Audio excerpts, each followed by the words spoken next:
Hi everyone, this is Tara Franzosa again, pediatric physical therapist. So I wanted to spend some time today talking about some activities that you can set up in your home using things that you may or may not, hopefully, do have readily available to you. So the first thing I want to do is talk about obstacle courses today. I love to use obstacle courses when I'm working with my students at school. The great thing about obstacle courses is you can easily change the activities so that you can work at the level that your child needs to be working at.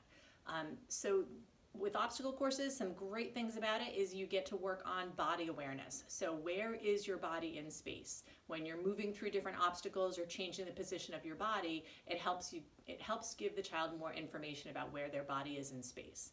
It also works on motor planning.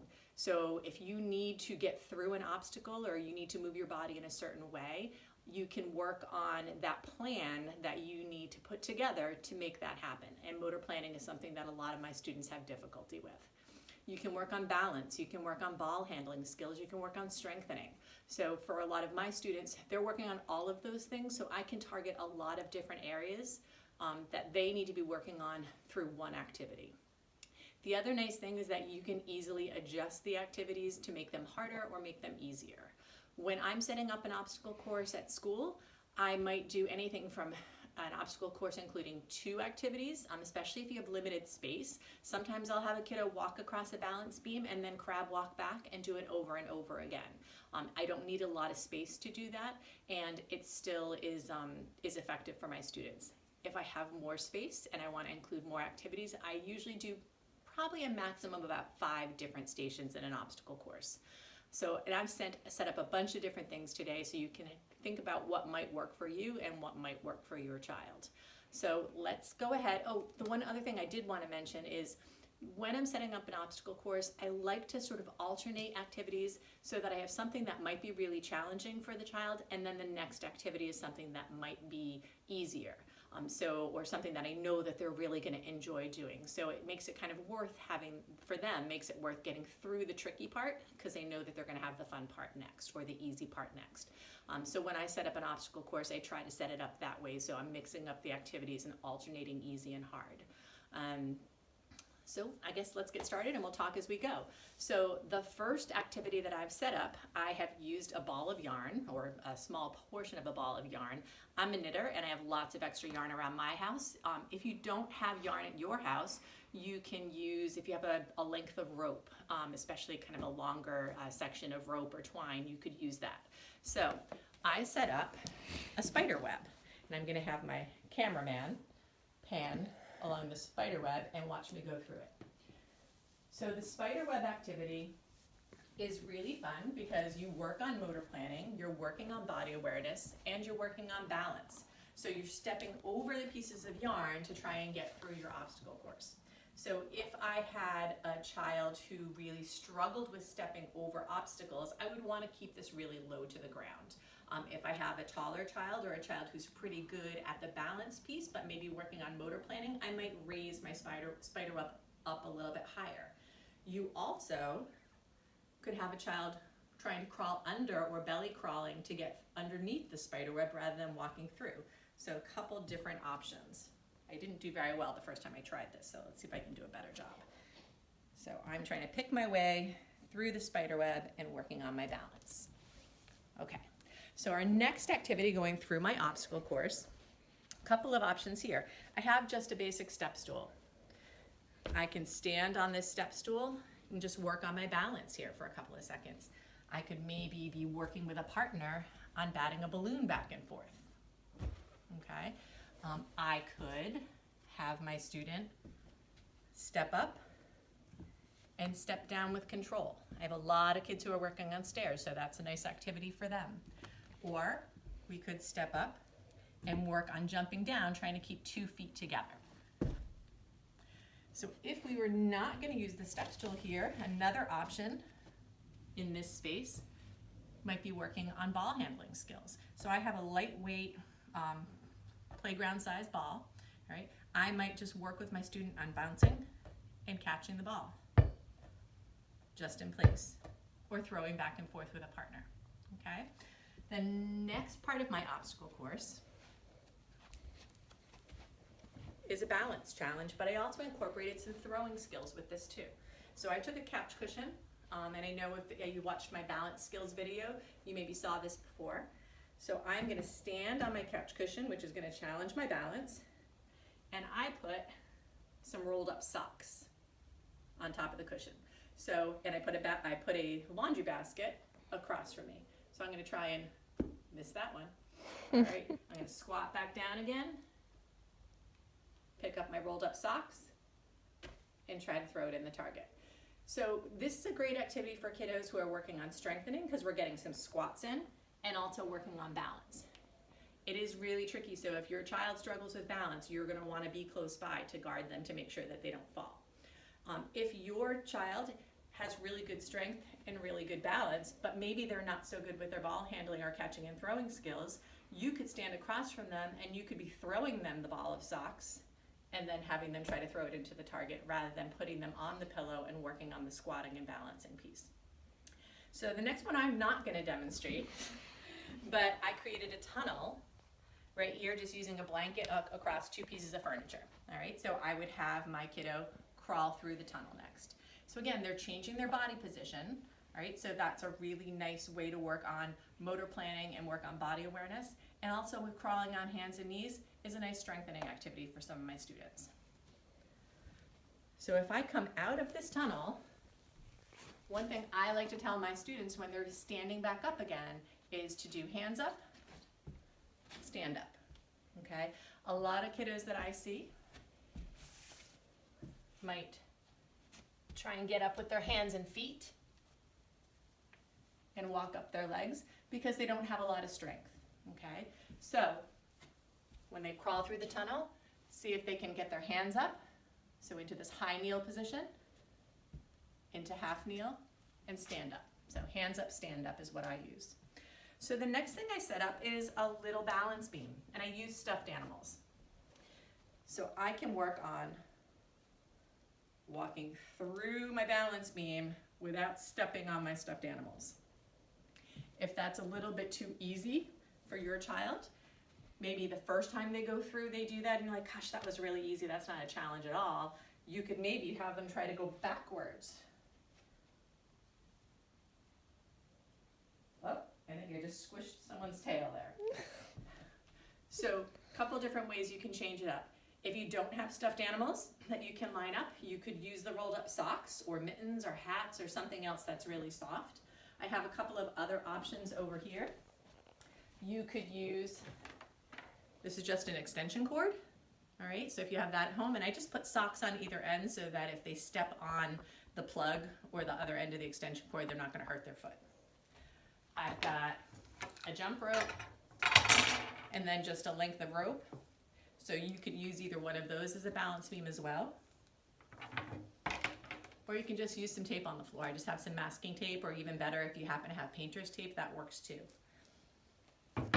The thing that's nice about using this, the stuffed animals or the socks, is you can actually even have your child help set this up for you.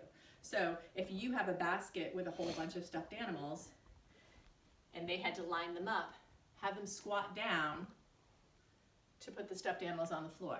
So then they're really working on some strengthening as well. You might have to straighten it out for them when they're done, but it's a nice activity. The other thing you can do, and I'm just going to take away one line of my stuffed animals.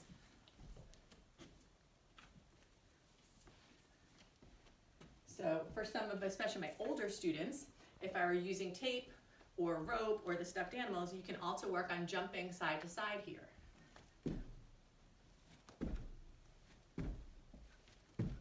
Okay, so that's just another way to be able to upgrade the activity. The next thing I have set up is a jumping hurdle. So I would stand in front, 2 feet jump over. I just have it raised up a little bit. If you have a child who is not really strong with their jumping skills, I would be careful here. This is just a broomstick that I took the broom piece of the broom off the broomstick. But if they were to land on this, they might get hurt. So if I had a kiddo who's working on jumping but not really strong at this yet, I might go back to the rope or the extension cord. so that if they happen to land on top, it would just collapse to the ground and they wouldn't get hurt. If they're really working still on jumping over things as well, you could put it right down on the floor. But again, if I were working on that, I probably wouldn't use the broomstick. I'd probably use the extension cord or a piece of rope, or even put stuffed animals on the floor for them to jump over. The next part is just a wide open stretch. And I always incorporate this because I'm always working on locomotor skills and strengthening skills with my students as well. So what I would probably do in the clinic or in the school is I have all kinds of different cards.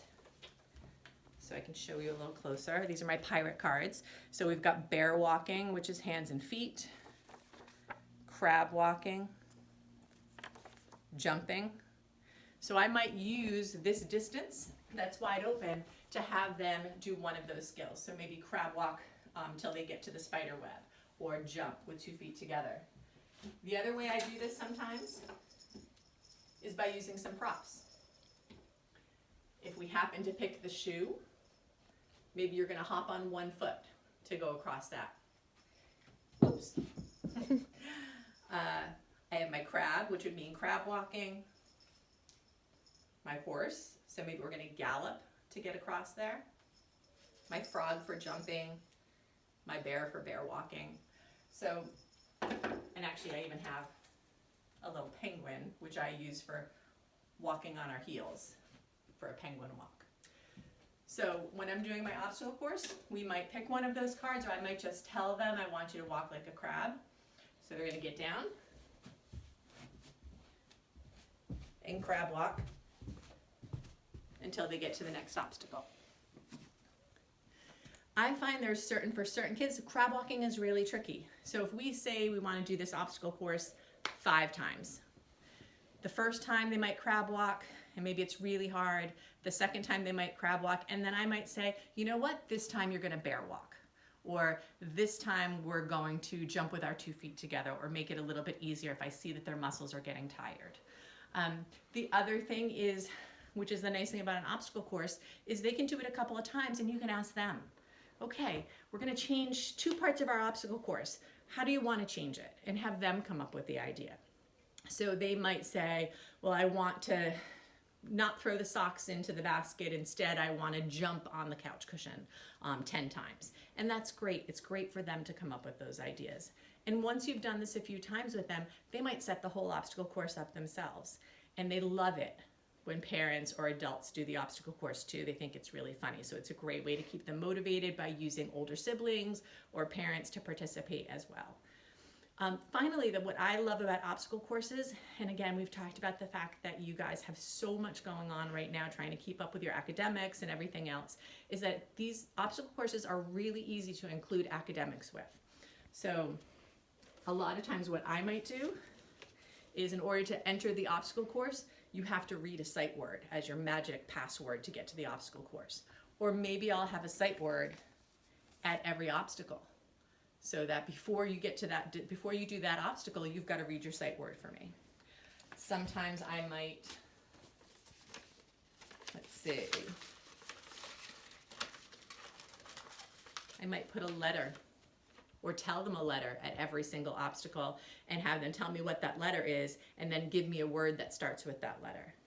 Or if you're working with your teacher on one particular letter, you might, every time they go to a different obstacle, they might have to tell you a different word that starts with that letter, just to reinforce letters and letter sounds. You can do multiplication facts, so you can do a math problem. So whatever your child might be working on academically, you can find a way to embed that into the obstacle course, so you're working on motor skills and working on their academic skills at the same time. And I know, parents have a lot going on right now, and another thing that you could try to do is, maybe you want to do an obstacle course in the afternoon, maybe in the morning, set up a scavenger hunt.